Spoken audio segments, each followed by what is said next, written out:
कई कथावाचक हैं जो 50 लाख रुपए लेते हैं। कोई किसी की हैसियत है कि धीरेन्द्र शास्त्री को बुला ले अपने घर?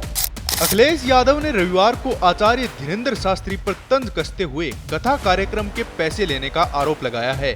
उन्होंने कहा कि बहुत से कथावाचक 50 लाख में एक कार्यक्रम करते हैं, क्या कोई यह पैसे दे सकता है ताकि धीरेन्द्र शास्त्री उनके घर पर कथा कर सकें। उनका कहना था कि शास्त्री के कार्यक्रमों के लिए पैसे सीधे हाथ में लिए जाते हैं, ये कार्यक्रम कोई मुफ्त नहीं होते। दरअसल 22 जून को एटा जिले के एक गांव में 2 गैर ब्राह्मण भागवत कथावाचकों को अपमानित कर उनका मुंडन कर दिया गया था, जिसको लेकर अखिलेश यादव ने पंडित धीरेन्द्र शास्त्री पर हमला बोला है। बताया गया कि ये दोनों कथावाचक यादव जाति से थे। जब ये जानकारी गांव में पहुंची तो इसका विरोध शुरू हो गया। इस घटना के बाद 4 आरोपियों को गिरफ्तार किया गया, जिनमें शीश तिवारी, उत्तम कुमार अवस्थी, निकी अवस्थी और मनु दुबे शामिल थे।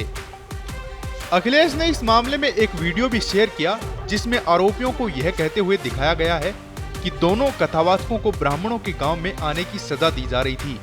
इसके बाद अखिलेश ने योगी आदित्यनाथ सरकार पर निशाना साधते हुए कहा कि यह घटना एक बड़े साजिश का हिस्सा है, जिसका उद्देश्य उत्तर प्रदेश को जातिवाद के आधार पर बांटना है। और जो घटना हुई इटावा में, जो कथावाचकों को मैंने बुलाया, वो मैंने इसलिए बुलाया कि समाज में दूरियां ना हो। उस गांव में पहले भी ये यादवी कथा करके गए हैं, आप पता करवा लेना। आप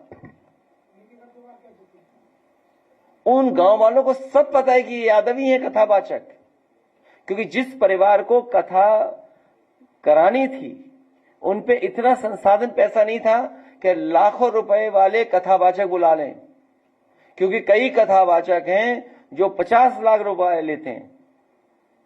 कोई किसी की हैसियत है कि धीरेन्द्र शास्त्री को बुला ले अपने घर कथा के लिए? कोई अंडर टेबल लेगा वो बाबा पैसे?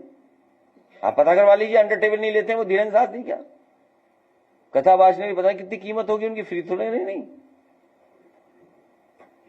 तो ये यादव लोग कथा कहते, तो कथा तो हर समाज के लोग कह रहे हैं। बड़ी संख्या में जो गैर बरादरियां हैं, सब बरादरी करती कथा। तो क्योंकि ये परिवार गरीब था तो इन्हें सस्ते में कथावाचक मिल गए, वो हमारे समाज के।